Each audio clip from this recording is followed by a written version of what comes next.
Okay, greetings everyone. Oh, wait, let me set the time up. Greetings everyone. Welcome to Gerard Black of the Philippines with the truth. I'm going to welcome you to my channel and welcome my subscribers, all my curiosity seekers, all my triggers and peaches, all my haters, all my commenters. Don't forget to subscribe, share, like, and please ring the bell. I always forget to say that because, it's not one of the things on my mind. Well, today is a very special day for Calvin and I. It's Father's Day. Happy Father's Day, brother. Yeah, let's toast in peace, man. Happy Father's Day. So what does Father's Day mean to you, Calvin? Well, that's a very deep subject there. Okay. You have the family, you have the mother, the kids, and you have the father. The father is the person in the family who is the leader, the provider, the healer, and he's the person that you can depend on when your chips are down, someone to go to, someone that you can say, look up to. And, putting it all in a nutshell, Father's Day mean to me is being able to have somebody to model behind. Okay. Somebody that, gonna be there when times are tough. Show you right from wrong. Did you grow up with the father? Well, for a short period of time, I grew up with a father. I'm somewhat following in my father's footsteps based on his recreation. And I grew up with my father in the 60s. And he had a very lovely wife, my mother, and he was a very jealous man. Okay. If you will. But to try to pinpoint on your question now, did I grow up with my father? For a small portion of my life, I come from a broken home. When the father think the grass is green on the other side, you know what I mean? So he stepped out where the grass was at, but he didn't have no lawnmower. He was just walking in weeds, you know what I mean? He ain't like in the Philippines where you got a machete and jump down. And so he got trapped in the weeds and stuff. Right. And it took him off this God green earth, Right. Okay. I have some memories of it. Okay. Yeah, let me see. I don't really have any memories of my childhood. I remember my mother and father. They drank. They drank a lot. So yeah. I mean, I don't want to say they were alcoholics. All I know is that whenever they were around, there was always alcohol around, and there was always a dysfunction.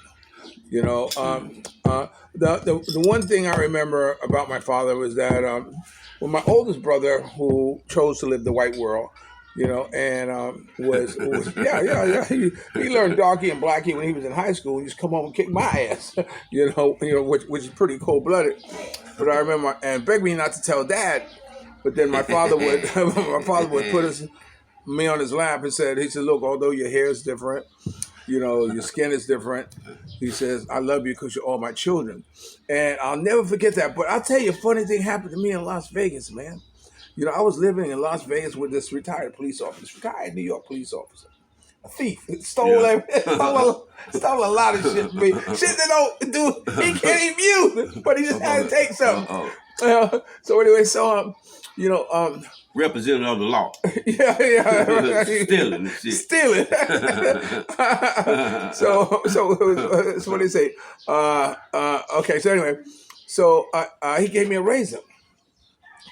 And he gave me one of these razors, like the old Gillette that used to turn like this, and the top opens up like that. Yeah. And you put the blade in it. Yes, sir. And when I saw that, I mean, I had tears in my eyes because I remember I had a flashback of my standing by the bathroom sink, watching my father use that, shaving it, and that memory came, and those feelings came rushing over me, Calvin. You hear what I'm saying? Yes, I mean, I said, wow, and he gave it out, and I was like, oh, but it's amazing about the things we remember, but and then I found out when I was 18 that my father wasn't my father. When I got my birth certificate, I mean, when my father came and said, I'm your daddy. I said, oh, no. But so, and then from that point on, my father gave me I mean, my real father gave me. He gave me a lot of support. He's also a photographer. He gave me a lot of support. He was also a drunk, so I became obsessed of wanting to know about my mother, and he told me things that no young man should know about his mother. But he was honest with me in a lot of ways, and one thing that he passed on to me, Calvin, he still carried the torch, the love for my mother. And he used to say, I love your mama. You know what? I mean, damn. Go find her. No. I mean, they still were friends. But, to know that a man could be that passionate. Yeah. About a woman, Ooh-wee. he was married, she was married, like this, just wanting to keep her in his life. Yeah. and that's what I try to express to me. There are people in my life who I don't want to let go. Mm-hmm. The people who I don't want to stop seeing. Mm-hmm. But yeah, he passed it on to me about the love. But see, that's what I was saying to you when I say I follow in his footsteps. My father was also a heavy drinker. Okay. I can't speak too much for my mother, right. But how I learned how to drink. Right. My mother used to have a Miller High. And you were a good student. Yeah, I was a good student. When we watched it, you know what I mean? I used to go in there and get that half bottle of beer. Yeah. Get my portion. Pour water in that son of a bitch. Oh, yeah. That was a little dirty flockers. He said, hey, somebody done fucked up my beer. And I got 4 sisters, you know what I mean? Right. They looking around, hey, what, me, Mom? Right. And then, I'm wondering. It wouldn't be Calvin. He's the baby. They finally realized I was the black sheep of the bunch, you know what I mean?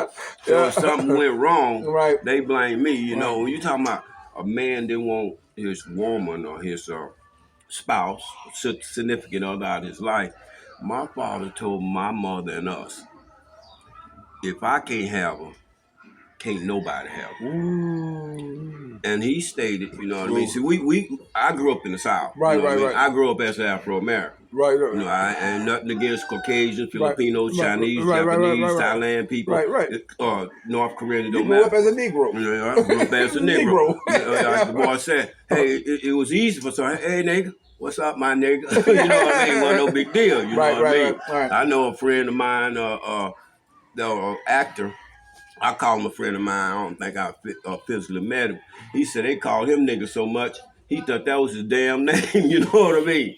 But yeah, ain't nothing like Father's Day. I think I got it. If I'm gonna look back here, I ain't gonna tell y'all my age. Just cut out my little old school game from y'all young women out there. I want y'all, some of you subscribers, some of y'all visit the channel. I'm open. Ain't in no open relationship, so we're gonna have to keep it on the DL. Just hit. Hey, the point of contact. He contact me. Like a dang on little 360-degree thing. Let's go hit some corners, Gerard. Yeah, let's hit a corner or two. Let's hit a corner or two. But speaking about alcoholism, about drinking. Yes, I remember this experience I had with my father. Now, I remember my father, the one that raised me. He was white. Although on his birth certificate, when I saw it, it said Negro, but he was one of those Negroes that were very white skinned. Yeah, when that was it. Yeah. Him and my mother used to get stopped, because he was like a white man having a black woman in a car. And that was one of the reasons why she left North Carolina. They left North Carolina. They loaded up the truck and moved up north because they got tired of that. So anyway, so this, my father and my mother's wife's husband used to be up in the basement, and and they sit up, in the attic, and they be drinking. Mm-hmm. They be drinking, smoking cigarettes, something like this. And they had one chair that they put the beers on, the ashtray on, and all that stuff. Mm-hmm. And I remember, I'm sitting there and I'm watching them. My father says, "You want that?" I said, how old was you, man? I'm about 6, 7. I thought you gonna say 13, 14. I think it's that 6 or 7. Y'all excuse us, okay? This is a fun town here that we have fun on this town here. I walk in the chair like this. Barely can stand up there, still in the motherfucking so my father said, "Okay, you want this?" He put his hand on my shoulder, pulled my head back, and put the beer in my mouth and like that was the beer can that had the cigarette butts. The ashes. I know what you can. You know, you get good and drunk, you reach for your beer, you drink. What the fuck is that? It was so nasty. And you know, I didn't drink beer again, Calvin, till about 35.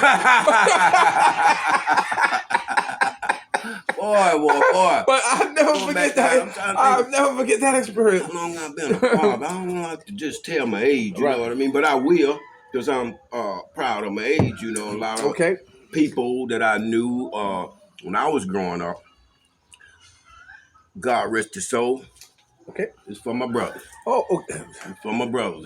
Want to be able to celebrate Father's Day 2023.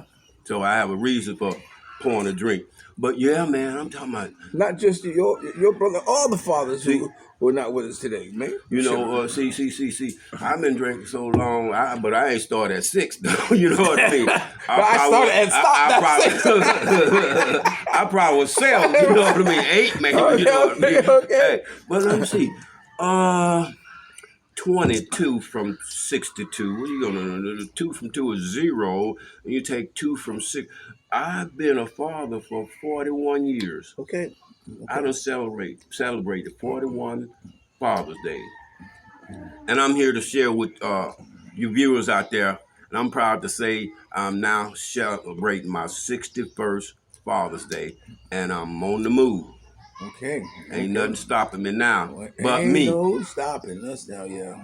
Yeah, man. I want to tell you, when I was in North Carolina, because I was raised partly in North Carolina. Well, do you remember where? Yeah, Laurinburg, North Carolina. Laurinburg. Man, I got some old peas down there in Laurinburg. Yeah. They got one of the one of the best basketball players in the world, and didn't even play in the NBA.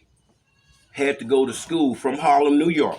Okay. They sent him because he's smoking that marijuana. Right. But this boy can go up on top of the backboard and snatch $1 down.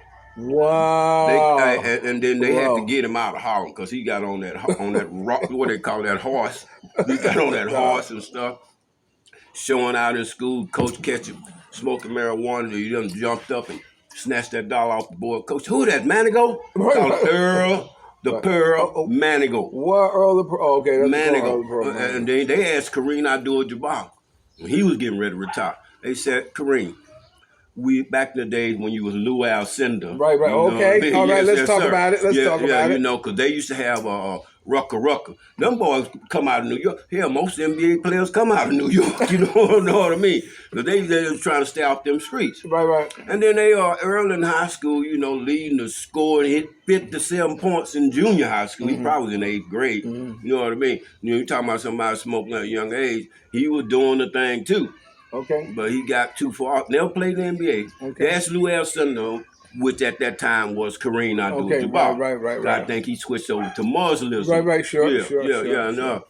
He said if you had to name one player who rattled your game, made you nervous, he said if I only can pick one, I pick the GOAT.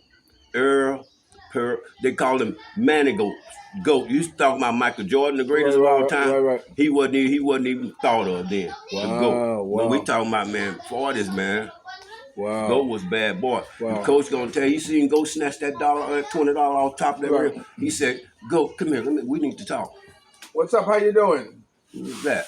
I'm gonna hold it down while my friend take a commercial break here. Okay. So I'm at 13 minutes right now. We're gonna stop right here and make a part 2 of. You're watching Gerard Black in the Philippines with the truth. Remember, dreams are nothing more than plans of winning action. Never disrespect the elder, always pull someone up. And sometimes you're the only one to see your vision. And the best revenge in life is to live good. We living good today, brother? Yes, sir. And we hope you are too. If you're lucky enough to have a woman like Ollie Woodson, formerly singing the Temptation One song, treat her like a lady. And ladies, if you're lucky enough to have a good man like Calvin and I, never say no. Oh yeah. And make us feel like a king. Said, baby, hold on to me. Yeah, that's right. I'm a special kind. Special kind of fella. Yeah. Oh, what a night. I think I'll call my baby tonight. Hello, baby. please don't be mad at me because you saw me with that girl last night. Yeah, that was But big. wait, let me explain. I was wrong. Please don't cry. Oh, Yeah. jealous. Oh, Yeah, y'all don't know nothing about that. Okay, we'll be right back. We'll talk to you later. Hold it tight. Peace.